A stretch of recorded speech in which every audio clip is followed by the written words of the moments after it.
All right, it's on. Over here in the upper right, we have...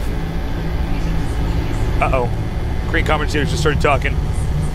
Gotta fill time somehow before this name comes up. All right. GSL TricKsteR. You did a good job. I heard the silence in the room. I thought I'm gonna cut myself off. There he is. Very talented player, very clutch. Jerry Dennis, I'm on Jelly. No, I'm on GSL. Okay. You Jelly. He's like on Jelly. I'm like, ooh, it's gonna stain your clothes. Over here in the bottom left, we have YugiOh. You a Jelly fan? You know, I'll eat it. You know, I'll be a team player. If you know there's jelly that comes with a bagel, I'll put it on. But generally, I don't do jelly. I don't like jelly.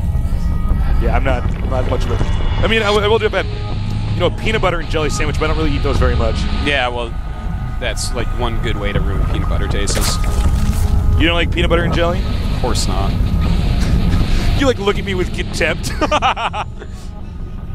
All right, Chrono boosting out at the Nexus now. He is going to go for, most likely, we do see variations of this, with a 3 warp gate expand. You basically push out with sentries, try to secure a Nexus. Chrono boosting the warp gate. And it's a good build. Yeah, so it one is. of the builds I like to do. You know, it's a build that we've seen recently.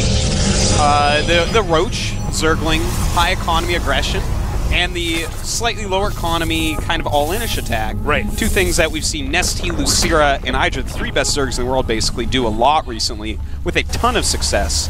It's a pretty good counter to that build, so I'm going to be interested to see if TricKsteR actually goes for the 3 Warp Gate expand, or maybe he has a little flair to put on it. You can do things like 2 Warp Gate DT expand or 2 Warp Gate Void Ray expand, and both those are very safe and can absolutely just slaughter that opening. But they set you up a lot differently for the mid-game. Yeah, absolutely. Now here we see Slayer's YugiOh trying to get Zergling speed out here as fast as possible. The probe trying to buy time so the drone can't get the hatchery up, and he does it. He has a gold mineral, does he? Yeah. Look at that, that's smart. I'm not even joking, actually. I mean, if you're going to scout, you might as well just mine the gold mineral. Yeah. If he ever goes home, you get 7 mineral stasis. He's going to get back home, and TricKsteR's going to be like, give me the gold mineral. He's like, but no, I want to keep it. It's a souvenir. It's like the Golem probe.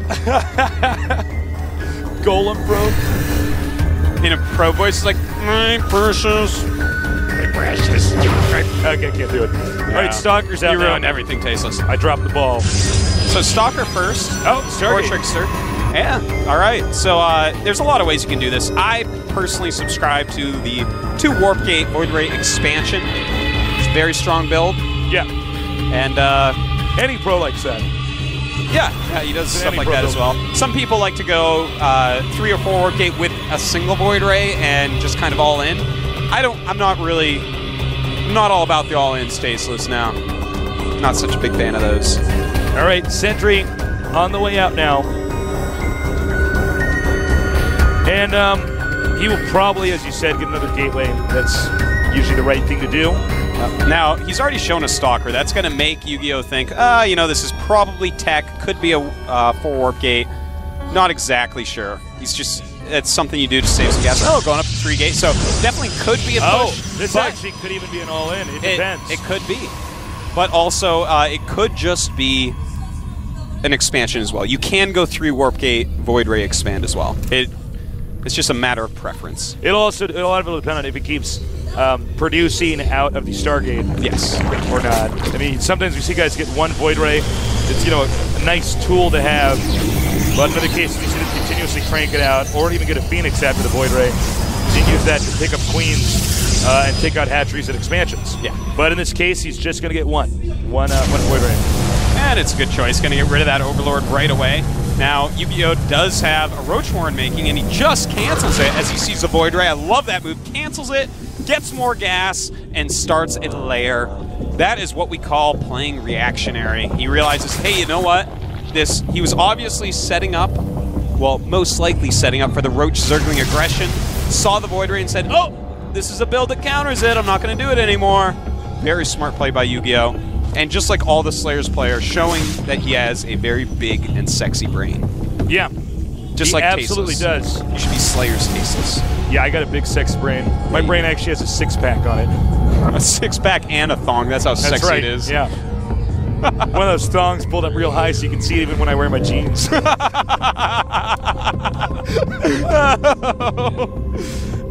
comes I love that. Right. That's so funny. Moving out now. It's like goes all the way up to your frontal lobe. That's right. Now, you know, with the Void Ray, you don't generally attack the other player with it. What you're doing is you're trying to go ahead and take out. Circling to another. What? Look at that. Fleet Beacon. Oh my God. I am confused. Now. He might go for. It's either going to be Mothership or Carrier. And I think it would be Mothership. That would make more sense. It would? Neither makes a lot of sense to me. Man. I don't know. Well, compare that to a Carrier. He just has Hydralisk to actually just shoot down all the interceptors. He's like, oh, well, now I have giant paperweights in the sky. That costs a lot of supply and money, and yeah. No, I think you're right. I think it's going to be a Mothership. So interesting, this build. I always just sit here when Kisu's playing. I bring in my build order notebook. Taste is like, could you commentate this one? I'm like, no, man. I'm like just writing down build orders and strategies. Oh, now he does not want to let this Overseer in there. Yeah, you do not want to let this be seen. That would be very, very bad, Tasteless. Nice block there by yeah, that's a good thing, man. If Head those the Lings got in there. Oh. That'd have been bad. Now there's a lot of Hydras being built. The Overseer's coming back now. Is he going to get in there? No. No. He's very dead. Flies into a cannon. It's like walking into a telephone pole. Yep, Mothership.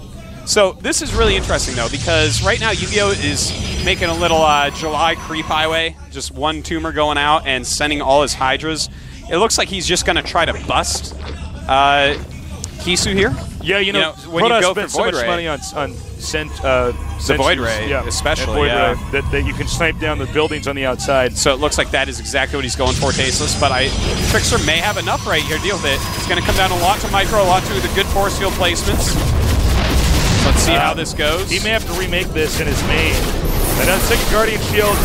Now remember, Hydralisks are very slow when they're not on creep, so pushing them behind the force fields can be pretty bad. This is actually a pretty botched effort thus far by Slayer's YugiOh right now, but you know what? More Hydras are coming up here. That as well as more Stalkers and Zealots. The force fields are running out, Tasteless. This is getting a little bit scary. He's got to not lose all these sentries. That would be very, very bad, obviously. But more Warp Gates finishing up. Looks like Kisu will hold this just barely. Even the Void Ray coming back and harassing a little bit, trying to divert the attention of those. More Zerglings are on the way up here. Zerg expanding at the same time. Oh, man, but when this Mothership comes out, nothing's going to be able to see these buildings or units, Tasteless. And it is actually almost out at this point. Well, I don't know. You know, Zerg has got Protoss cornered pretty bad, but yeah, he really does. Here comes the Mothership, and it's about to go ground all these Zerg Hydralisks. It's getting pretty wild. A lot of sentries are going down, and the attack is over. He stopped the attack before having to show his hand, tip his hand with the Mothership. 7 mutas on the way. This is so interesting because with the Mothership, he can probably walk down and take out the third base that is going on right now, but he has to stop the mutas that are going to be coming to harass him. This is what an interesting set of strategies these two are doing. Now, this is going to be a big tell is how good is YugiOh's crisis management in a situation like this. Because I tell you, it is kind of like a crisis. You never really see a Mothership this quick. I doubt that he's seen this. We will see, though. The mutas on their way.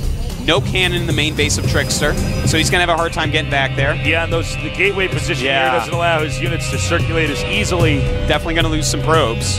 And here the mutas go. TricKsteR on the way into his main base. And YugiOh right now probably looking at Fleet Beacon. He's like, what? Uh-oh. I almost wish we could have just gotten a shot of his face. Yeah. He's just like, what? Mutas are like, oh my god, I've never seen a Mothership before. They got their little muted cell phone cameras for trying to take pictures. Oh, what is this? What is this? You know what? He might, we see the Mothership's a little, what is the recall ability? Or the Mothership? It's recall. It's recall, right? Yeah. Okay. So we see these units a little. He might actually recall that army to the main and start warping in where that pylon is.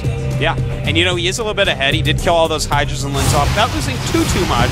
Has more supply right now, 108 to 93. Mutas right now harassing that mineral line. TricKsteR with a couple Stalkers. He's going to want to pull those probes back, though. Losing a lot of probes at the moment. And Tasteless. This attack is starting to look a little bit deadly down at the Zerg base as well. Zerg is under attack right now. And, here's the thing. These mutas can kill all the probes they want, but if this Protoss army gets over here and actually destroys the bases, I mean, that's what StarCraft is, destroying your opponent's buildings at times. He also has a Vortex lined up. He has more than enough energy to do that. So, I don't know, man. I don't know if YugiOh can actually stop this. I don't think so. This is such a strange strategy. Yeah, and I think that's going to be GG, unless I'm mistaken. There's just no way he can stop him from actually walking into the main base and essentially destroying the tech tree. You know, here's the problem, is that the Overseer is basically the only thing that's going to be mobile and can spot these cloaked units, and let's face it, the Overseer is not quick. Oh, and that one even being taken out there, Tasteless. And what units does he really have right now to combat this? 4 Mutas, 6 Hydras, 16 Lings. That's actually not enough to kill all this. As long as TricKsteR shows any form of good micro, he will be able to hold. Well, this game's actually over. I mean, there's no way. It doesn't matter if, you know, TricKsteR loses every single probe and can't make a new one. There's no way Circle will remake structures in time for 4 Mutas to take out this entire base. In fact, he can't. He has 3 Stalkers in the Sentry. That's enough to take those injured Mutas. Spine Crawler's not so good against a Mothership as well. Damn. This is, you know, this is just such a weird strategy, Tasteless. And it was weird play by YugiOh as well, which is something we have to keep in mind here. I don't think that this isn't the scenario that TricKsteR was prepared for with this Mothership. Oh man, look at that. Oh my god. And he cannot even see anything. Those are going to go down in seconds. Has enough energy for another Vortex if he needs it. Don't get too near there, Queen. And now they're out. Of course, they will try to kill the Mothership first here, ideally, but they're going to have to. They can't see anything else. As he did target that down, and I tell you, man, TricKsteR actually just killed YugiOh with a Mothership. A 2-base Mothership rush in PvZ. He actually is going to be changing the way